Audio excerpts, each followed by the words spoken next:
Yo, what's going on, guys? Jetxc here. So it looks like we got the update, or excuse me, the patch notes. We just went live earlier, so I'm going to just quickly go through everything.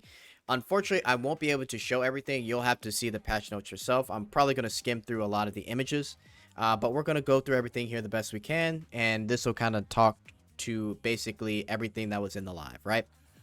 So, they basically say it's been 2 months and they are happy to greet us again and they give us an introduction. So, there's going to be a new seasonal event, Beauty on Duty, that's basically going to be a continuation of the last summer event pack story, right? But yeah, there I'm gonna scroll through quick, but you can see that. And yeah, they talk about it more. I'm gonna scroll through quickly. I'm sorry, I can't show you everything. Yeah, now we have the two new costumes, Bikini Agent Sylvia, and we also have the other costume, Maid Bikini Rubia. To avoid spoilers, we won't go into full detail of her story here, but we hope you'll check out her seasonal event. Bikini Agent Sylvia features a battle concept focused on dealing wide area damage while extending the duration of buffs currently active on herself. Maid Bikini Rubia, who looks fantastic, check her out. May Bikini Rubia features a battle concept centered on applying both dots and vulnerability on enemies. So the skill cutscenes are absolutely crazy, so I'm gonna have to just cut this out. You can look at the images, and if you want the whole skill cutscene, check out my live video, but we're gonna skip through this. Okay, so now that we got through that, sorry about that. Oh, hang on, I got the chat open. Sorry about that, guys. Okay, so we have the update here. So we have next week Bikini Agent Sylvia. We've got 3 reruns going on. Beach Vacation Therese is going to be one if you want the prestige skin. And then after that we have Maid Bikini Rubia coming on the 28th. Right, so that'll be pretty exciting. Fiend Hunt, we don't care about. We already know, same shit. Guild Raid, same thing. New Fated Guest with Sylvia, guys. Pretty exciting. The images that were shown are pretty great. Unfortunately, I'm not going to show all of them. Like I said, a lot of this stuff is pretty damn spicy. So again, check out everything either in my live stream or you can check it out on the website of theirs, right? But as you can see, that looked pretty crazy. New prestige skin. We have our girl Milky Bikini Therese. So this is a pretty crazy concept. So among all the existing swimsuit costumes, Therese was unanimously chosen as the character who fit the concept the best. In fact, she was selected to get a prestige skin even before Eustia. But since Therese plays a key role in the storyline coming out in August, we adjusted the release date schedule. So that's the prestige skin. They showed some of the cutscenes on the live. Yeah, pretty crazy what she's got. Alright, so future prestige skin policy. We'd like to talk a bit about our update plans for Fated Guests and Prestige skins. While there are those who like the Prestige skins, we also understand that since this is a new business model, some of you may be concerned about how frequently they'll be released. We also seem worries that the interactive content like Fated Guests might eventually be replaced by paid content. Stories and interactions with your Fated Guests will continue to be updated and available to enjoy without any additional charge.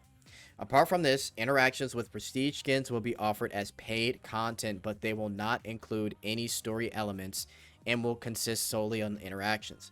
We also plan to ensure that the release frequency of prestige skins does not exceed that of Fated Guests. The next Fated Guest is scheduled to be added around October to November. As for prestige skins, one will be added by the time of the 2.5 Annie in December and another in January. During that same period, we'll also plan to release 3 more Fated Guests. So all in all, here's how I think they're going to do it. I think this is kind of weird, but I think in 1 year they will have 8 Fated Guests, and then between the Annies they will have 2 prestige skins. So there will be 2 prestige skins each anniversary. That's how they're going to do it. Similar business model to other games, right? So yeah, it is what it is. They didn't mention anything about a price cut. Yeah. But I mean, I don't think we're really surprised. So, new minigame. Yo, can I show this? Okay, this minigame is going to be so much. It's so good. It is the most gooner shit I've ever seen, and it's fantastic. Dang, can I show an image? So essentially, guys, you're going to be playing a rhythm game on the characters' asses. So I don't know if you guys have seen that merchandise where Wilhelmina is like stuck in a wall. Literally, the characters are stuck in a wall, and you basically tap their butt on the left or right side and match the rhythm. It's insane. I can't show it. I'm gonna have to skip the images, but I'm telling you guys, I'm about to play the hell out of this, and so is everyone else. What a great idea for a minigame. But yeah, we gotta skip this.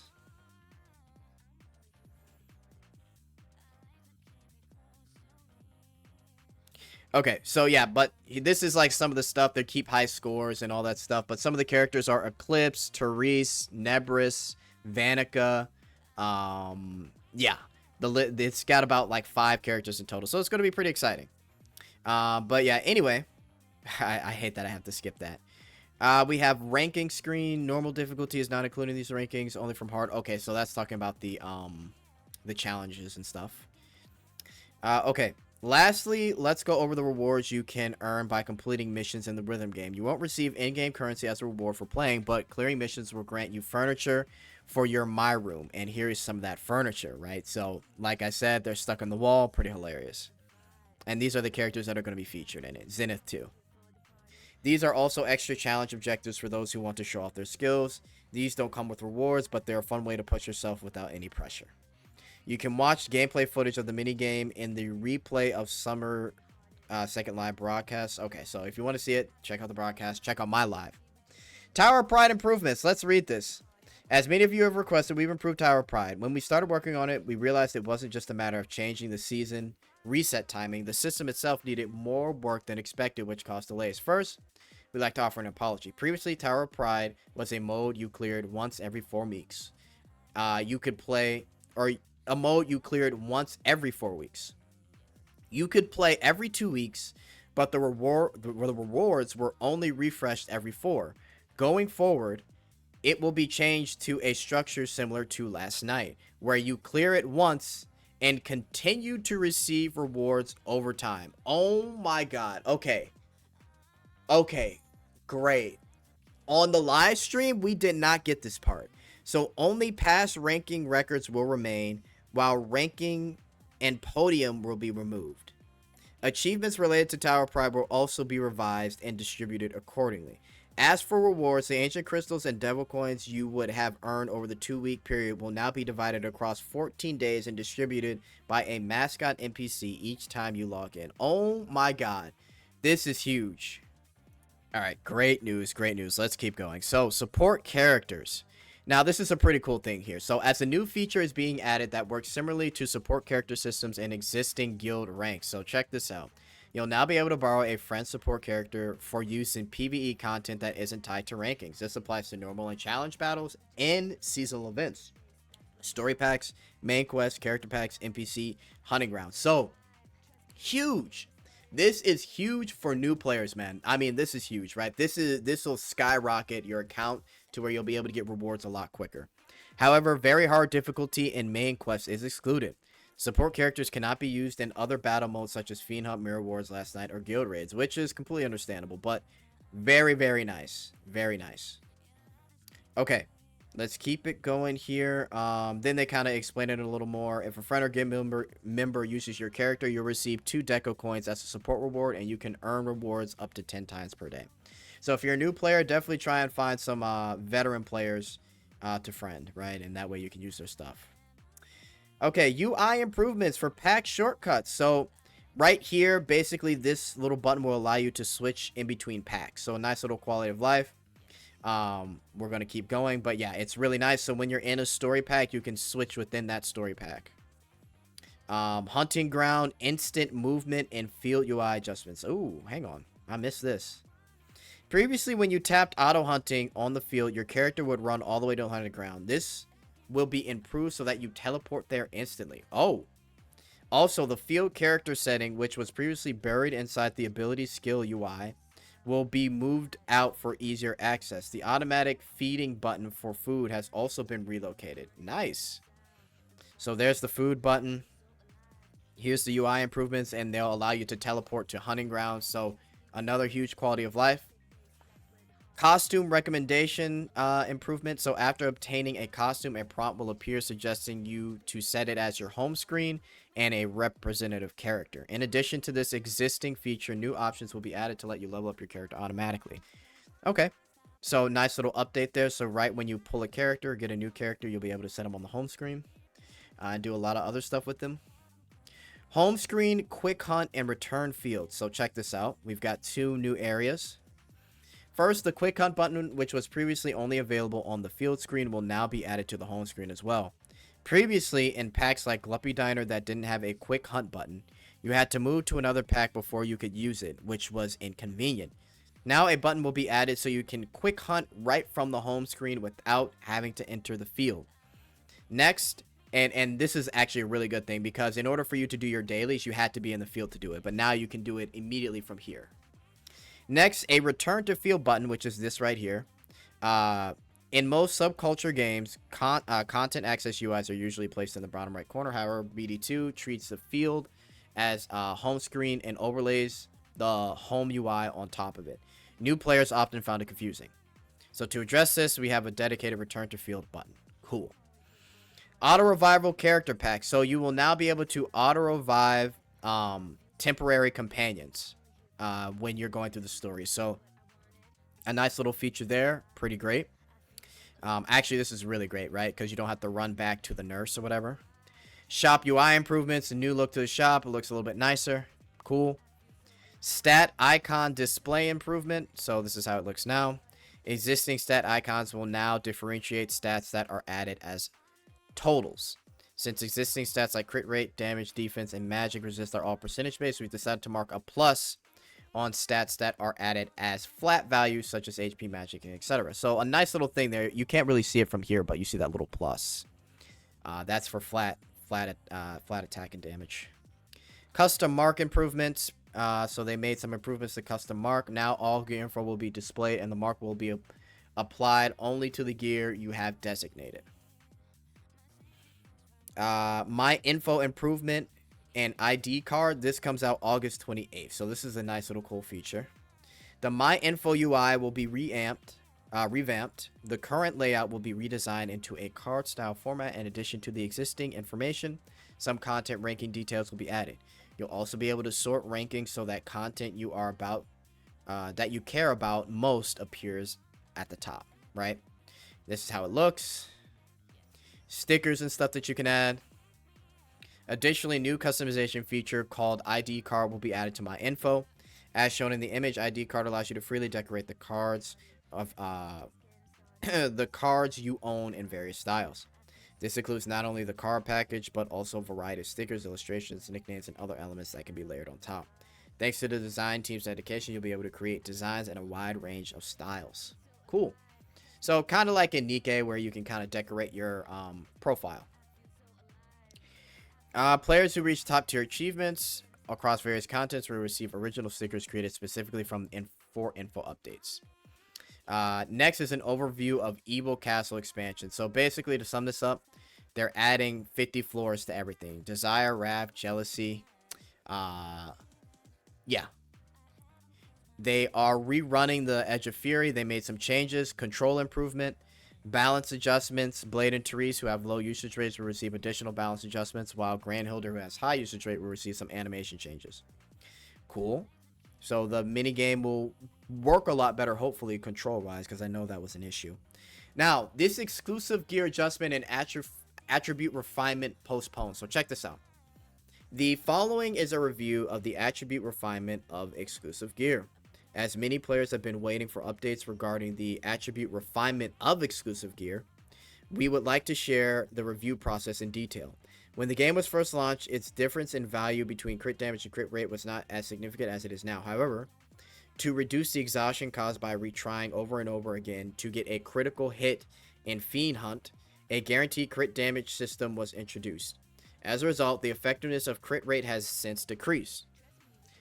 This decline has become more noticeable as interest in Mirror Wars, currently the only PvP content, dropped further, reducing the value of crit rate. Consequently, some exclusive gears that have crit rate have become weaker. To resolve this issue, the initial plan was to allow only exclusive attributes to be refined as well. However, in cases like Celia, which has crit rate as its basic attribute 1, this would still leave players dissatisfied. As a result, we began reviewing a system that would also allow refining of basic attribute 1. This ultimately led to the idea of allowing all attributes and options to be freely refined, but the following concerns were raised. 1. For high rank users, this could create pressure to constantly refine defense magic resist to suit each fiend hunt encounter. Some players might have to go as far as to create 2 separate sets of exclusive gear, one for physical and one for magical builds. Seeing this could understandably cause frustration among players who had already dismantled their gear. Due to those issues, we decided not to implement attribute refinement for exclusive and basic attributes, as these are considered part of the character's unique traits. Instead, we plan to improve the situation by applying balance changes to exclusive gear that currently performs less efficiently compared to others. And here are the changes. Beatrice goes from crit rate to crit damage. Therese from attack to HP. Eclipse, Celia, and Morpia all to crit damage. These are their exclusive, for these two, Beatrice and Therese, exclusive stats, and then basic attribute 1. They added the crit damage as well. So huge change, right? A lot of people are going to like this because the items for Morpia, Celia, and Eclipse were just useless, bro. So this is huge. We sincerely apologize for the confusion caused regarding refinement of exclusive attributes in light of the expected changes to the gameplay environment. Following the balance adjustments, we will be providing refining crystals times 2,000 and 2 million gold as compensation. Titles and achievements. New titles and achievements will be added. Future story pack content. So this is the last thing that I think they're going to talk about. We'll see. I've kind of been yapping for almost 20 minutes, but hey, this is for those that want to listen. So, Future Story Pack Update 18. Since the release of Story Pack 18, we received a wide range of feedback regarding the story. We're closely monitoring the reactions from community. So, to give you guys a little bit on what happened in the live stream, apparently there was a very big negative reaction from the Korean fan base mostly, and that's leading into them doing some renewals and changes to the story previous packs. So, I'll read though. On a positive side, players praised how the foreshadowing in 16 instead of 17 paid off and found the world building immersive and believable. Many also felt the story balanced fan service without sacrificing quality. We're also listening carefully to feedback from the Korean community and beyond on how the story can improve. Today, we would like to share the results of the previous survey regarding the story, as well as our plans to improve moving forward based on recent community trends. First, here are the results from the open-ended survey.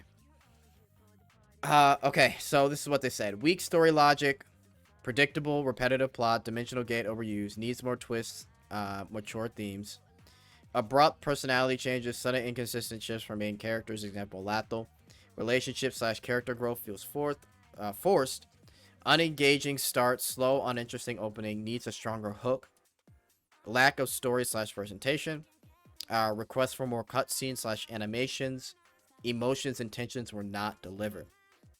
Now, me personally, I think the story's overall fine. I can understand some of the complaints, but I don't think they need to really do anything more. I think they just need to improve for future content, but that was my opinion.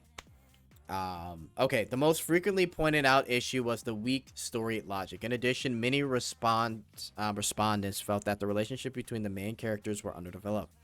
The early story lacked engagement, and storytelling presentation was lacking. Looking at other community trends, key criticisms regarding coherence including unfolding abruptly without proper build-up, or events unfolding abruptly without proper build-up, or story progression endings that feel frustrating and stifling. We have taken notes of all the feedback, such as Lathel's sudden actions that were pointed out from the beginning, the frustrating endings that always led back to dimensional gates, and rather sudden appearances and final outcomes of characters like Olivier, Liberta, Azir, Hansen, and Shara. Please understand that this is part of the intentionally vague, as it may contain spoilers for the story in this pack. The issues are above all inexcusable in terms of story's own quality and entertainment value. It's not that the story is uninteresting because it's JRPG or told from a third-person perspective. It became uninteresting because it was poorly written. As a director, I feel a deep sense of responsibility for this and sincerely apologize. Again, I don't think it's a big deal. I think the story was fine. Maybe there's some minor improvements with, dimensional gates or the repetitiveness of like tragedies within Browndust2, but I don't think they need to go back in the story. I think the story's solid. So, this is what they say. Next is a note about our direction. We've seen a range of feedback regarding the inclusion of a male character. For this seasonal event, we introduced one despite some concerns, as he was a necessary part of telling Olivia's story. Even so, we recognize that the same narrative could have been presented in a more subtle or restrained way. We lacked sensitivity to anticipate discomfort or adjust our approach accordingly, and we regret that. And now, regarding our policy on fated guest releases.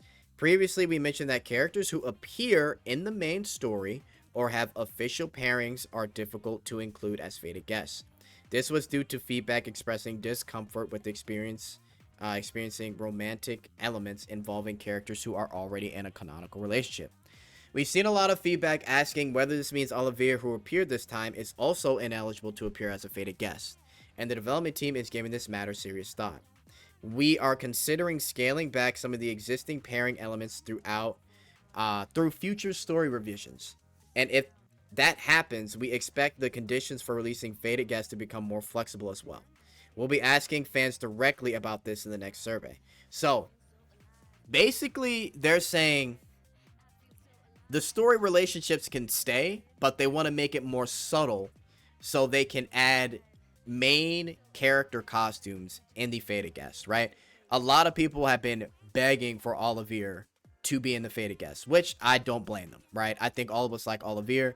We'd want her in a fated guest, right? Because we were like, well, maybe she'll get like a parallel world costume, like a bikini costume or something like that. But with this and these revisions, it will make it more plausible and feasible to do fated guests for main characters. So that could include Olivier, Scheherazade, right? Like options like that, to where it would never be a thing. Now it could be a thing.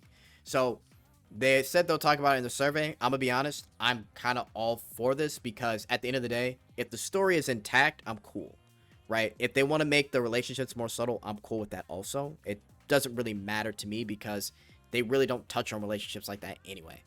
But yeah, I think this will be good. So let me know what you guys think in the comments. Okay. Story Pack 19. Following Story Pack 18, the next season is set to unfold to naturally guide the generational shift of the existing main cast and the introduction of new characters. We've been preparing Story 19 as a bridge. This content was initially scheduled for September, and the dubbing work was already underway. However, after reevaluating its alignment with our recently discussed direction for story improvements, we decided to halt production and postpone the update in pursuit of better quality. So, we're not getting a 19 story pack in September. We are now aiming to release it within Q4, reflecting the feedback and issues raised as faithfully as possible. Please note that dubbing typically takes more than 6 months, so it may be provided in a later follow-up update. We ask for your understanding. Fair enough. All right. So here is the renewal plan for the story. We are planning a partial renewal based on previously raised concerns. So let's check out those concerns. Strengthening early engagement and adding more direction. Improving story logic in latter half and delivering a more satisfying, frustration-free ending. Reducing male-female coupling elements, among others. We intend to revise sections that have caused discomfort based on feedback we received so far. As the script will be revised, additional dubbing will be required as well. So we are currently expecting the renewal to be completed sometime after 2025. New main story writer. Starting with the next season, Story Pack 20, writer Yo Il will take over the main story. Previously, Yo Il was responsible for stories such as 2025 Summer Packs event, Splash Queen, Glue Talk for Medical Club Therese, and among others. We are looking forward to the stories that align more closely with the current trends, as the previous writer, H. Lathel Jong Wong, he's not going anywhere. Since he has the most thorough understanding of the world building in lore Browndust2, he will continue overseeing things as a team lead. Additionally, the script writer by Jong Wong up to Story 19 will be improved and updated. Okay. And then this is just like satisfaction survey results. Definitely do check these out. Overall, it's like really good. How satisfied you with the second 80 broadcast? It was good. Did you enjoy the update? Or what did you enjoy the most? Wilhelmina's Faded Guest. A lot of people enjoyed that, along with the cutscenes. So, pretty good stuff here. And I think that's really about it. How satisfied you with the interactions? A lot of people liked Wilhelmina overall the most. And then over here, we have 55% on Justia for very satisfied. Which minigame do you want to see more content for? This was Pandora Escape. Second being Apostle Random Defense. Quality of life updates you're most satisfied with. The newbie pass that got renewed. This was a survey on enjoyment and renewal of each story pack. We kind of went into that up previously, so I'm going to kind of skip that here. Yeah, we went over this, the weak story logic. This is talking about like what story packs people found most enjoyable or wanted to change the most. The pack that was most enjoyable was story pack 13. The pack that was most wanted for renewal was the first one. And then also 9 as well. So pretty interesting. Okay. And then they also asked here, this is actually something that's interesting. So, have you played Browndust2? A majority of people haven't heard of it or heard of it but haven't played it. Lately, we've been receiving more and more requests to release characters from BD1. While the appearance of a character or elements from previous titles may be exciting for those who played it, they may not be as meaningful for those who are unfamiliar with it. So we recently conducted a survey to better understand how many current Browndust2 fans have experience with the previous game. According to the results, only about 33% or roughly 1/3 of the players have actually played BD1. Based on these findings, we plan to only add characters from previous game who can naturally fit into the story of Browndust2. Same applies for world building.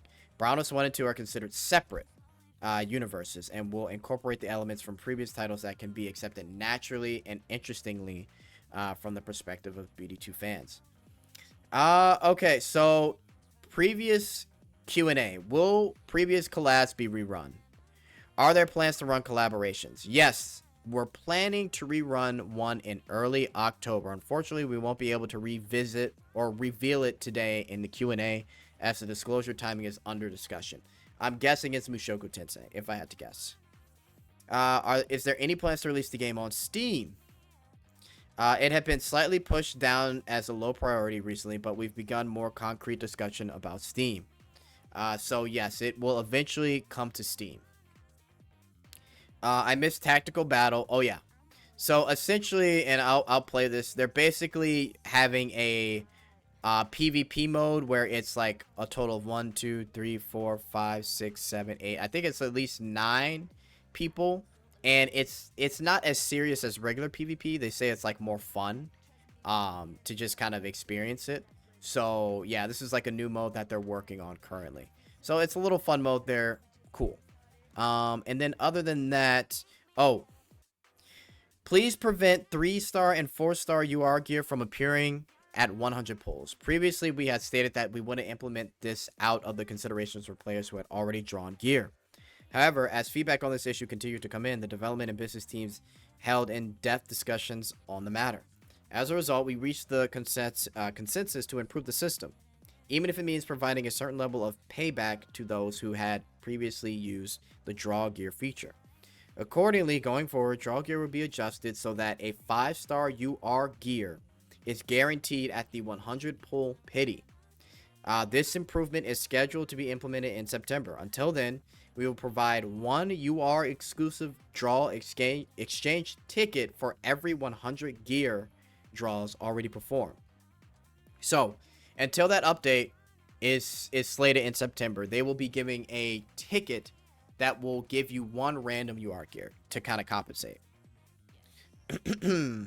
Alright.